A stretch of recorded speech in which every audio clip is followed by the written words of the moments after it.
Muy buenos días, chicos y chicas, espero que se encuentren muy bien, que hayan descansado, que se hayan divertido, que este fin de semana con 3 días de descanso que tuvimos pues nos haya dado a nosotros la energía suficiente para que esta semana que hacemos el cierre oficial del periodo podamos entonces terminarlo felices, terminarlos contentos, terminarlo digamos con una buena disposición porque pues evidentemente el trabajo que hemos realizado pues ha sido un buen trabajo, ha sido óptimo, ha sido importante y pues muchas cosas, mucha enseñanza de este primer trimestre que nos permitirá a nosotros continuar con nuestros estudios virtuales y en ese orden de ideas pues poder tener un mejor desarrollo dentro de nuestro siguiente periodo, nuestro siguiente trimestre. Entonces yo espero que sea un momento también de reflexión para saber qué hicimos bien, qué hicimos mal, organizar nuestro tiempo, organizar absolutamente pues todo todo lo necesario para que nosotros podamos resolver, preguntar o incluso argumentar algunas de las cuestiones que tenemos nosotros en cada una de las clases, chicos. Pues no siendo más, vamos con nuestra clase del día de hoy. Tenemos para el día de hoy historia, traemos nuestro cuaderno para hacer nuestros apuntes necesarios. Fecha 26 de mayo, UTP número 10. Nuestro tema ya es la Primera Guerra Mundial, la primera parte. Desempeños número 1 y desempeños número 2. Acá tenemos una imagen típica de esa Primera Guerra Mundial. Precedentes. Hitler en 1933, pues finalmente a través de las urnas, a través del partido, pues empieza a dar al más alto cargo, acá lo vemos, y digamos que de alguna manera lo que hace es destruir esa primera experiencia de la República Democrática de Weimar, ¿cierto? Pues a través de su ideología lo que va a hacer es una implantación del Estado totalitario, una dictadura personal que recae pues evidentemente en este hombre. Entendemos como este gobierno de Hitler, aquí en nuestros tres estados, nuestros tres periodos de niñez, artista frustrado, recluta en Primera Guerra Mundial y herido también en esa misma, y acá lo tenemos finalmente como Führer o como líder máximo, líder supremo de su país. Y en Mein Kampf, Mi lucha, él escribía: autoritarismo y autoridad total del líder. El Führer o líder supremo tenía la autoridad y el control frente a todas las instituciones y organizaciones del régimen nazi y sobre todo los ciudadanos. Se esperaba una lealtad total al líder y eso pues los hacía a través de la propaganda. La clase pasada pues digamos que alcanzamos nosotros a ver y a estudiar un poco estas características. Este personaje resulta muy interesante para la historia dentro de su perfil psicológico, dentro de su inspiración, dentro de muchas cosas. Es un personaje bastante interesante. Después de que él llega al poder, ¿cierto? Y empieza de alguna manera a poder desarrollar su política y a rearmar a una Alemania herida, a una Alemania con inflación, a una Alemania en pobreza. Él empieza a industrializar su país, empieza a hacer diferentes cosas para que su ejército se pueda expandir, ¿cierto? Entonces tenemos un periodo en el cual el ejército alemán se arma de industria y también de, digamos, lo que podemos entender como ejército, munición y todo necesario, ¿vale? El primer movimiento que hace Hitler durante la Primera Guerra Mundial, entonces lo vamos a tener en 1938, porque Alemania firma un acuerdo, ¿cierto?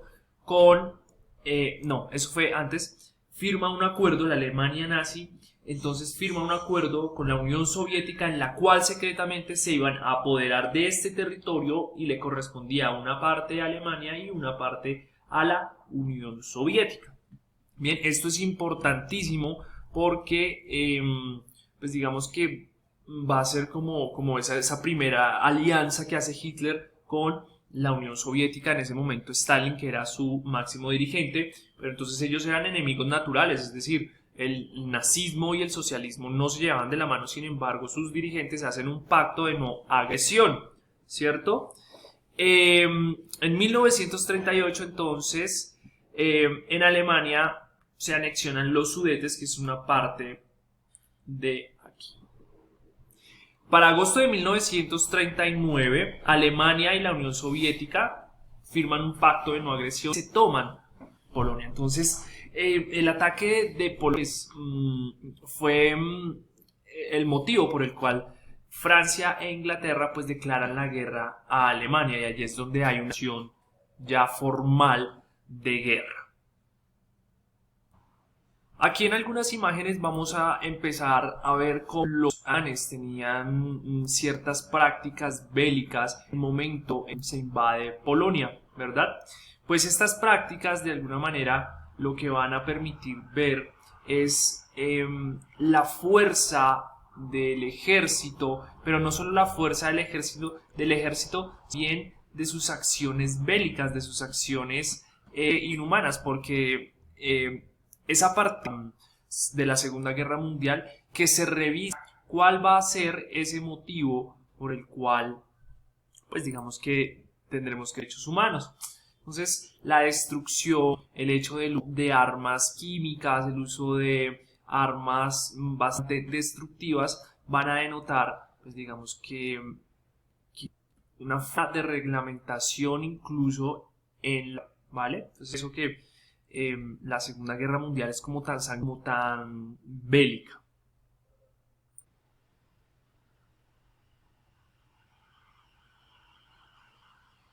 Bien, entonces para 1939 las alianzas estaban, ya cuando hay una declaración de guerra, las alianzas estaban de la siguiente manera. Si bien el territorio alemán había crecido considerablemente en la Segunda Guerra Mundial, pues digamos que para 1939 la cosa se repartía así. Habían unas potencias, ¿cierto? Como el Imperio japonés, parte de China, norte de África, Libia, parte de África oriental, y acá el norte, el centro de Europa, ¿no? Entonces acá de negro vamos a encontrar las potencias del eje. El eje es el por el cual se van a identificar, pues evidentemente, esas potencias de Alemania y sus aliados. La República Socialista Soviética, en el pacto de no agresión con Alemania, pues entonces va a tener este territorio que es bastante considerable. La Unión Soviética había crecido bastante. Las potencias aliadas, con las cuales se va a denominar, pues digamos que el otro bando, van a ser estos países en azul. Algunos países neutrales pues van a aparecer en gris. Sin embargo, pues según la historia rusa y según la embajada rusa, Colombia le envía un costal de buen café selecto al dirigente de la Unión Soviética llamado Stalin. ¿Listo? Entonces los bandos de la Segunda Guerra Mundial los vamos a encontrar un poco más generalizados aquí. Las fuerzas que se enfrentaron básicamente fueron los países aliados, las potencias del eje, y hubo unas potencias que definitivamente no se nombraron, ¿sí? Ni siquiera tomaron partido de la situación. Países aliados: Reino Unido, Estados Unidos, Unión Soviética, Francia, cuando estaba libre, ¿cierto? Cuando luchó por su libertad, China, también la Commonwealth, que es esa organización británica polémica, ¿cierto? Que se nombra como una región de África, como aliada a los desarrollos económicos de Inglaterra, pero básicamente es el nuevo colonialismo después de la Primera Guerra Mundial. Entonces, y en algunos países. Potencia del eje estaba Alemania en la cabeza, Italia, Japón, Hungría, Eslovaquia, Finlandia, Croacia, Rumania, Bulgaria. Después va a tener otros territorios que vamos a ver a continuación. Los primeros movimientos de Hitler. Entonces ya dentro de la guerra, en abril, después de la invasión a Polonia, en abril de 1940, Hitler invade Dinamarca y Noruega, ¿cierto? Y deja aisladas, es decir, sin comunicación a Suecia, porque digamos que lo que hace o lo que permite Suecia es que sea como un filtro en el cual la Unión Soviética no esté tan cerca de los movimientos alemanes, ¿cierto? Después, digamos que va hacia y Holanda, pero pues digamos que serán unos movimientos posteriores. Entonces, vamos a estudiar principalmente cómo fue que se tomaron los países de Dinamarca y Noruega, ¿vale? Alemania la encontramos por aquí abajito, y estos fueron, digamos que los básicos, los movimientos básicos de guerra que ellos hicieron para poder hacerse con estos dos territorios, y esto pues finalmente servía como de filtro para que no estuviesen tan cerca de los soviéticos. La toma de la península escandinava, que es precisamente esta parte, va a significar pues un movimiento estratégico de Hitler, ¿verdad? Entonces el 1 de abril de 1940, ¿cierto? Dinamarca es atacada, y un día más tarde pues digamos que Dinamarca se rinde porque tenía un ejército muy débil, y Noruega sí resiste hasta junio, de abril a junio.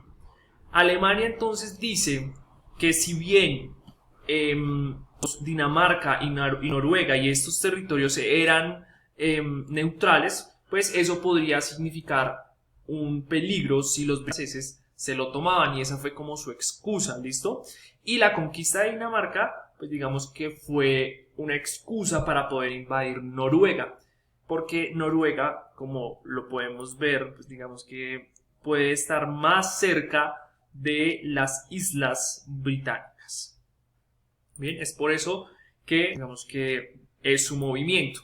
Dinamarca, como dije, un día después se rinde. El ejército danés de 15.000 soldados, pues evidentemente muy pocos, un ejército que no estaba preparado, pues se rinde ante el poderío alemán, no ponen mayor resistencia, y finalmente pues es el gobierno quien decide capitular, ¿cierto?